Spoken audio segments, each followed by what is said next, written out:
I'm Dr. Stephanie. I'm on the ChiroTouch Cloud onboarding team. So I'm a chiropractor. And so I have been practicing for about 15 years. I am up here in Rochester, New York.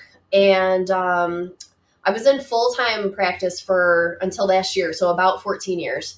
So I do understand, because I practice, that how important billing is, but how important also being able to access all the information in your system so that you can use it to see what's going on and really kind of optimize, what you're doing in your practice, and see where things are at.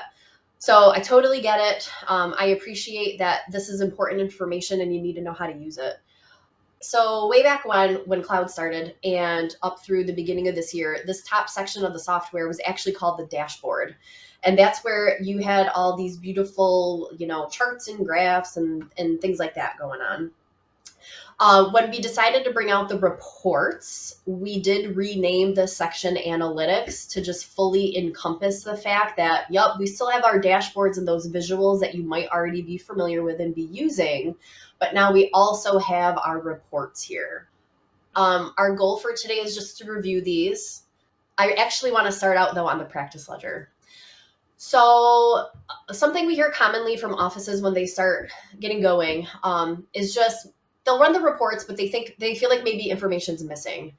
And so one of the things that I want really to make sure that you guys know you can do is come to your practice ledger, this friend down here, and you're going to stay on activity and encounters. But from this screen, you can use the filters. And the first thing that you want to check is make sure that all your charges are posted. Now, if you're an insurance billing practice, you're probably, or someone's doing this regularly, hopefully, to make sure that all your charges are getting posted. And I know, though, for cash offices, that might not happen as frequently just because it's, you want the patient pays at that time and you're usually good to go.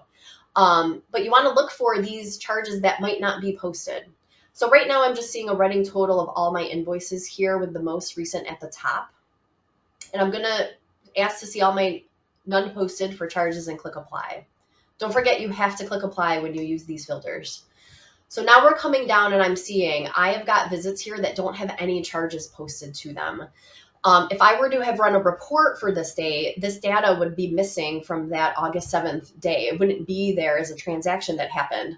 Maybe I checked in that patient. Maybe I even started or wrote my note, but if I didn't finish the note and get those charges in, then they're not going to show up on the report. Additionally, if that patient paid, which is, hopefully they did and perfect, that's great. But that's when your unallocated dollar amounts are going to start accumulating. Because if a dollar amount is entered in the system, but it can't be allocated to a charge, then it's going to be in that unallocated, bucket of payments, and it won't be feeding into where you want to see it under the providers. So that it's going to start right here on the practice ledger, making sure our charges are posted. Just to show you guys quick, if you need to get your charge posted, you can do it right from the screen. If you click on that action menu. Now, if you're really crazy, you can click post all charges if you think you know what's there. But if you have no clue or you want to be sure, like I would, I click manage encounter. So that's going to open up this encounter. You could change the diagnosis if you had to, but it's going to bring you right down here to your charges, and you can click post if you like what's here. Hit your minus sign if you want to take something off, or click add charge if you needed to change what the charges are. I'm going to click post. So I posted my charge, it closed it out for me, it took it right out of this list, and now I'm seeing the next one. So I'm going to check this one too and say manage encounter. Yep, lots of charges down here. Now, this is not this patient's first visit, so maybe if I need to take that off, I can. But if I like what's left here, I'm just going to go ahead and click post. So I'm not going to sit here and do all of them because there's obviously a whole bunch. Because this is a bit of a demo environment, so hopefully your practices probably look cleaner than this when you run your no charges. But that none posted is going to help you find visits that don't have any charges posted. I also would want you guys to think about the practice ledger as kind of being a live version of a report. The reports are really, really nice, but as you guys know, they're just a snapshot in a period of time. And as soon as you run that report, maybe you come in the next day, and if it's an aged patient receivables report, that's nice, but it might be obsolete within 24 hours if that patient paid. So if you just want a real-time view as to what's going on in the practice, please keep in mind that you can use the practice ledger as a form of like a live report, because it's going to be giving you the most accurate information at that time. Okay, I do have a question in the chat. So what does it mean if there's encounters that are not balanced? Justin can weigh in here with me if he wants to add anything to this, but typically these are going to be your encounters that aren't fully paid for yet. So either the patient didn't pay and it's completely open and needs to be paid for still, or maybe they had a copay and they paid their part, but the insurance payment hasn't come back yet. Is that how you would best explain that, Justin? That's correct. And then also this will account for none posted, some posted scenarios for us. Mm-hmm. So you will get, if you have no charges, obviously there's a zero balance on there, but we give you a display of those as well, so that you can keep track here with that number. That number will give you a snapshot as well. Okay, perfect. So we're going to make sure charges are posted. Awesome. Then everyone's favorite thing to do, if you didn't know you can do this yet, you're going to come to payments. And I think this is everyone's like least favorite thing of the screen would be those unallocated dollars, right? So here's how the allocations work. If you take a payment at checkout, it applies that payment to the charges for that day. When that happens, if there's any outstanding balance, so say patient came in last Monday, forgot their wallet, didn't pay, but then they came in this Monday, brought their wallet, and they had a $20 copay for both days, and they gave you $40. If you enter that $40 at checkout, it will apply 20 to that particular day. And then after you click post, there's going to be an allocate button where then you can assign that $20 to last week's visit. If you don't want to do it at that time, that's fine. I don't do it then. I like to come to the practice ledger and auto allocate anything unallocated. It depends, either daily or like at the end of the week, I would do it. So when you take a payment at checkout, it allocates to that day. Any extra money that you had taken at checkout at that point, you would have to allocate either manually on the patient's ledger doing an auto allocation, or here doing auto allocate, which I'm going to show you in a second. Side trip, I'm just going to duplicate this here and jump into my settings really quick. There are two things that I want to show you guys in settings that are also things that have been released this year as features, and I just want to make sure that you know that they're there. So if you come into settings, billing settings, and automated settings, there is this automatic allocation of patient payments that you can enable if you would like to. And it's pretty clear though, if you go to a patient's ledger to enter a payment, it will search that ledger and it will auto allocate to any outstanding charges on the ledger. So that's another way. If patient's making a payment and you're just going to put it right on their ledger, it will then auto allocate to any of those outstanding charges if they're in the past at that point. So this is something that you might want to enable if you're noticing when you enter a patient's payment, it doesn't allocate right away. Additionally, we released automatic charge posting. So some offices really love the option to click post because it just gives them an extra check and balance, and they're just making sure, yep, this is what I did that day. Other offices hate that because they feel like it's redundant and they're doing it twice. And if you came from classic ChiroTouch, you didn't have to click post. I totally understand. So if you hate doing that, come into your settings. So really quick, we're going to come to settings, billing settings, automated settings. And that's where that automatic charge posting lives, as well as automatic allocation of patient payments and other automatic things that we're not going to talk about right now, but these are options here too if you didn't know they were there. So let's close that down and we're back to our practice here. So what do you do with all these unallocated dollars? I think it's super important to check this every so often, whether it's daily, weekly, monthly, might be a little far apart. This is what I do. I come down, I pull off this end date so that you're getting everything in your system. And then I'm going to come over to payment status and I'm going to select unallocated. And then I'm going to click apply. The system will then show me all the unallocated payments in my system. I just want to point out that though it is including my insurance payments that have come in that I didn't do anything with, because I have a million of them because they're from the billing session. So we're going to ignore those. But if you want to auto allocate these patients' payments, you're going to come up to your action menu and you can say select all. Now there's only 10 on the screen at a time, and I'm going to uncheck my insurance ones just for the sake of doing that. And then I'll come back to the action menu and we're going to select auto allocate. So it took those payments of what it could and it allocated as much as it could. And then I'm just going to actually do it again. So let's just check these two at the bottom by hand. And then we're going to come up and say auto allocate. And then that number just jumped down. So it's searching those patients' ledgers and it is applying those payments to any outstanding payments left on their ledgers. It's actually really fun if it works. So we're going to say select all and then auto allocate. Now, it couldn't auto allocate. So why not? It's going to be one of two things in most cases. Either there's no charge, which I know is not the case because I just looked for no charges and it wasn't that. And then what I'm willing to bet it is there's no patient responsibility due on this person's account. So we're going to click this patient, Colorado Classic, and boom, right there. So there is zero patient responsibility. So I cannot allocate this money. In this current situation, the reason is because the way I set this person's insurance up is saying that the patient, that the payer is fully responsible for this charge. And if that's correct, that's fine. Maybe that patient overpaid and then you just either give them a refund or apply it for when they do owe.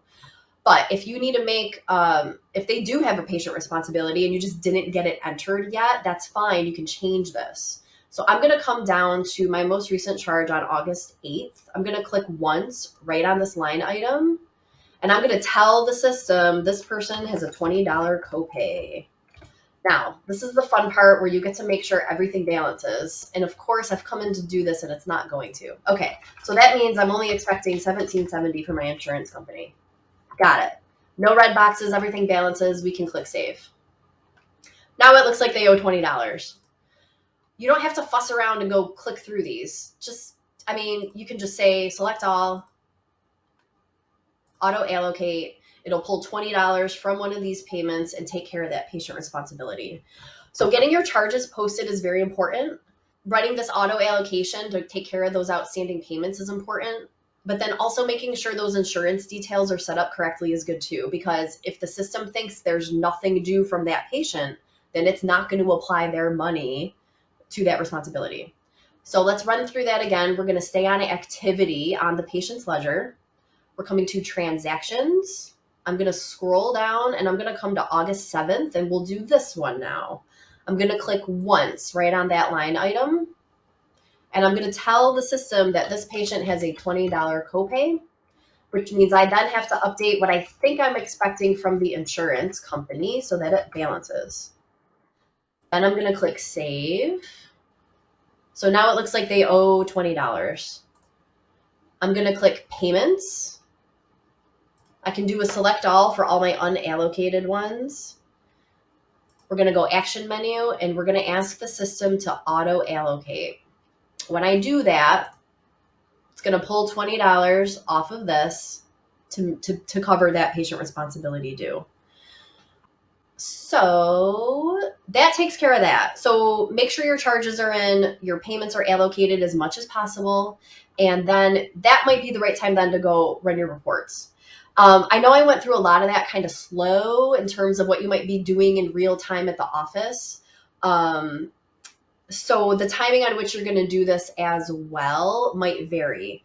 The one thing I would like to point out is that in offices where the provider is going to be responsible for posting the charges, if they didn't finish up that night and you're trying to balance, there's still going to be money in that unallocated bucket. At that point, there really isn't anything you can do about it because the charge just isn't there yet because it's not posted by them. So if you're using AutoSalt and the charge is there, then you're going to be okay.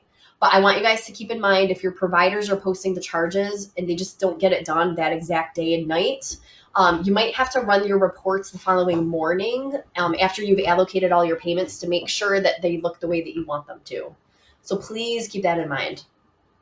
So we're going to come over to our reports now, and we're going to peek first at the end of day summary. So I'm going to run this for a period of time here. So I'm going to click a date, just go back to August 1st, and I'm going to click submit. So depending on how much data you're asking for the report to run, it might take a couple minutes. So just hang out waiting for it. And the end of day summary here, I'll make this bigger, is going to show us just that.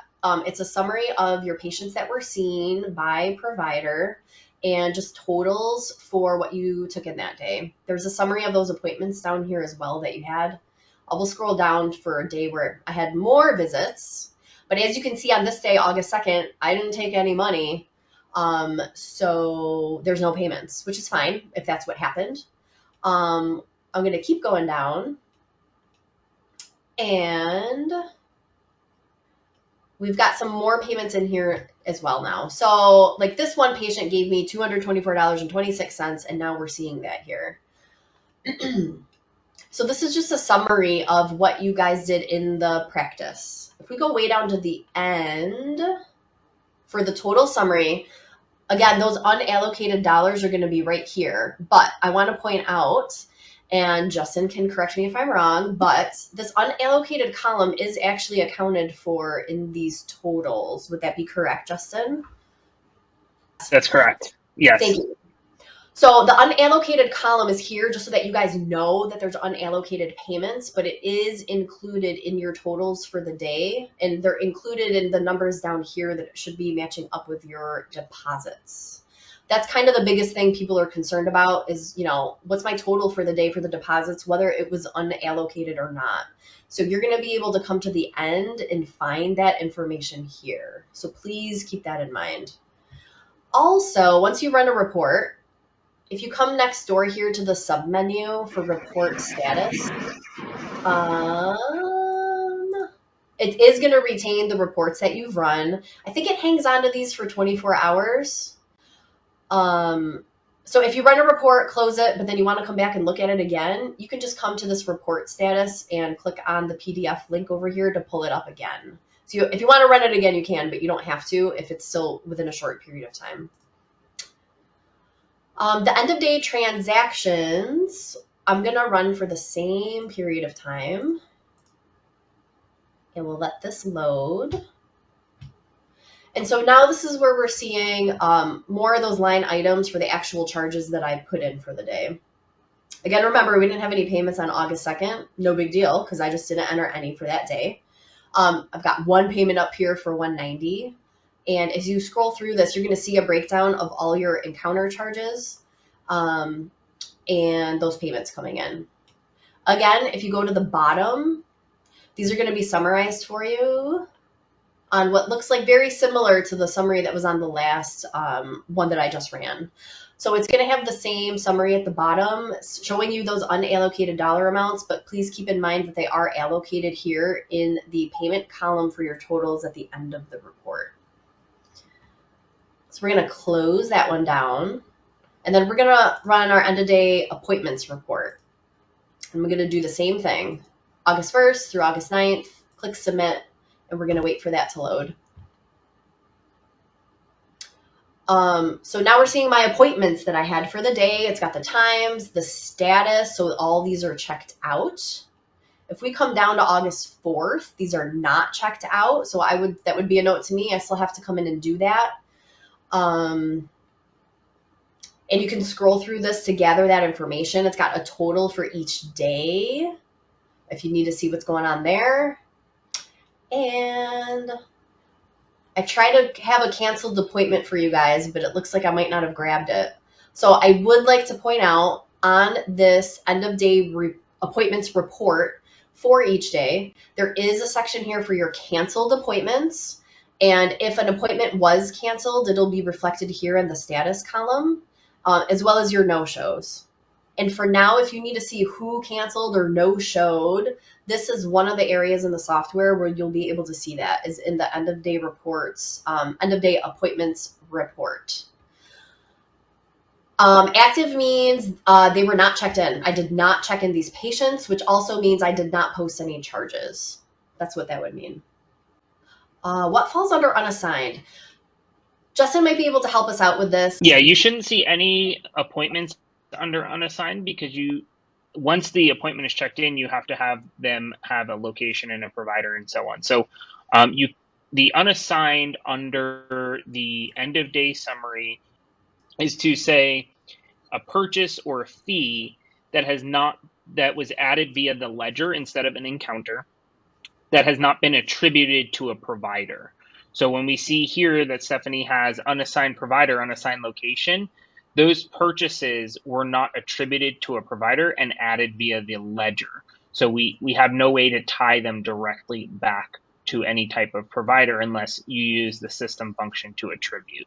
Now, unassigned location, you can't, any purchase that is added through the ledger does not get assigned to the location, and so it will fall in your unassigned location. Thank you. The next thing I want to jump on to just our payment details. Sorry, that was inside of collections and productivity. Payment details. And we're going to grab that through the first as well. And click submit here. So now we're seeing a different breakdown of my payment details by method. And that's broken down by how I received that money. And you would scroll through this to see that too. It's breaking down what might be allocated versus not allocated for you. And then again, you've got that summary here that's going to add everything up for you as well. There is one thing I do want to address that came up when I was talking with an office the other day for the unallocated dollars. Let's come to the last page here.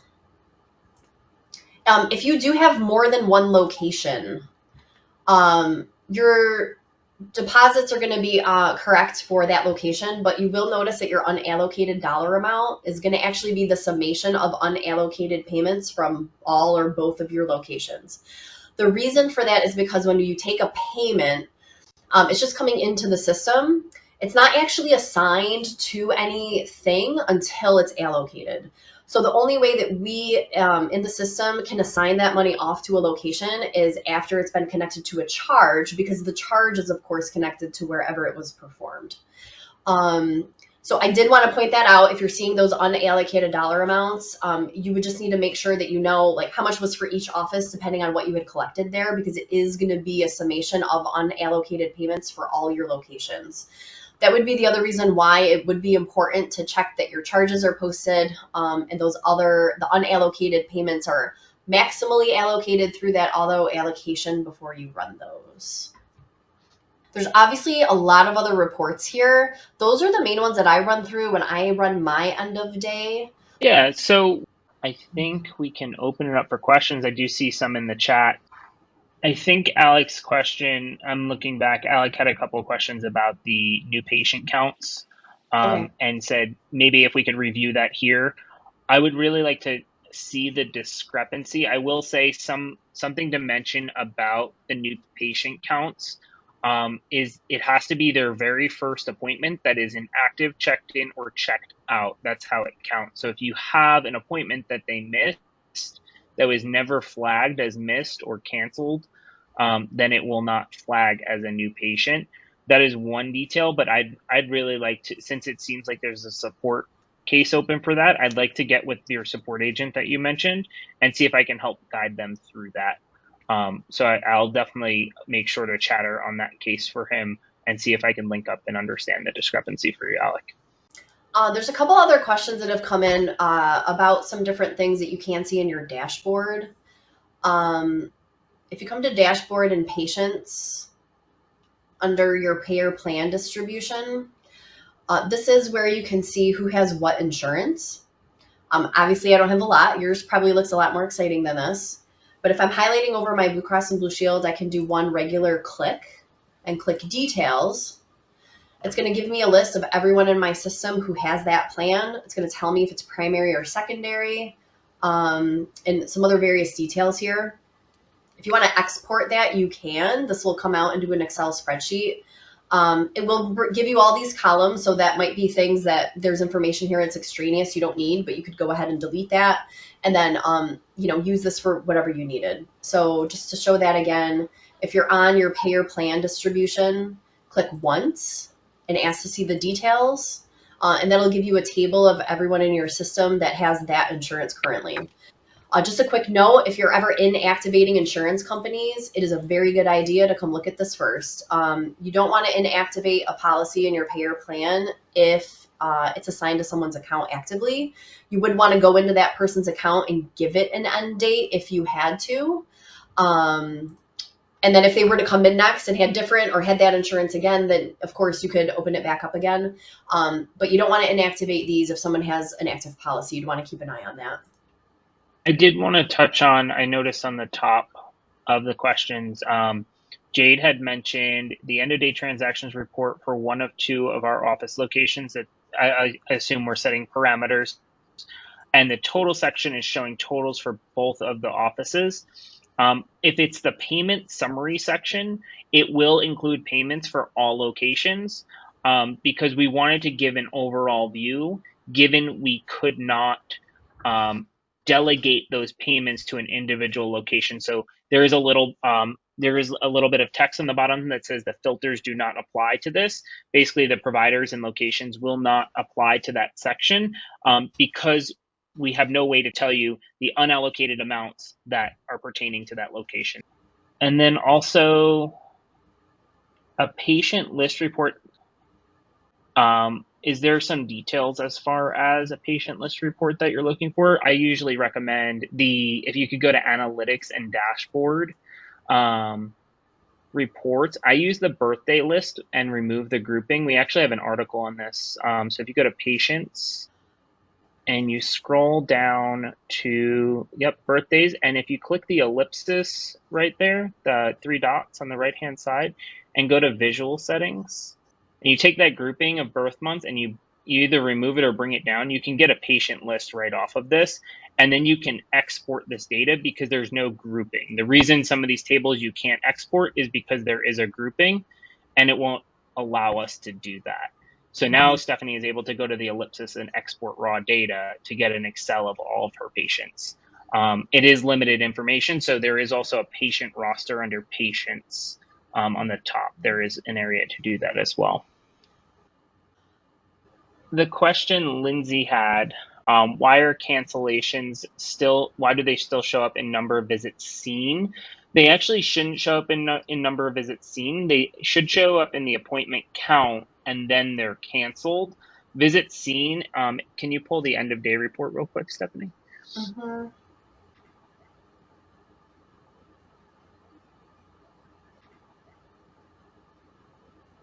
Okay, we could look at any of them, but we see scheduled 6, total appointments 6. If we canceled one of those, it would still say scheduled and total 6, but then one of them would be canceled.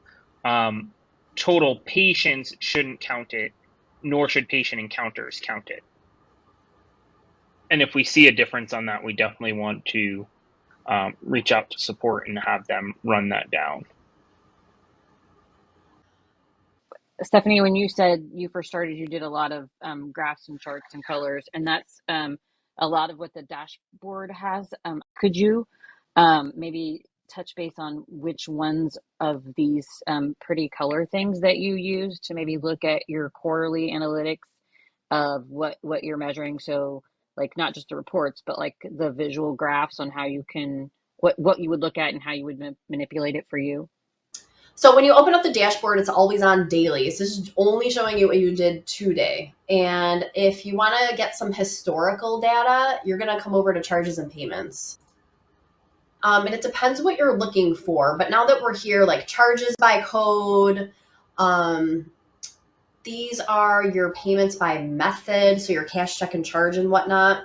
And I just want you to notice that they're always opened up the dates at the bottom for the most recent 3 months. So let's say I want to look at my payments by method in my practice environment here. I can open that up, but I can change the timeframes down here. So say I just want to see like for the month of July. That's going to be a bad example because it's only going to show me this. But if I just wanted to see the month of July, I can change the date here, click apply, and then come change that end date to grab the end of July here and click apply. And it's going to recalculate and then only show me what I asked it to see. If I wanted to see the detail on that, of course, you can click once and ask for details and it'll have a breakdown.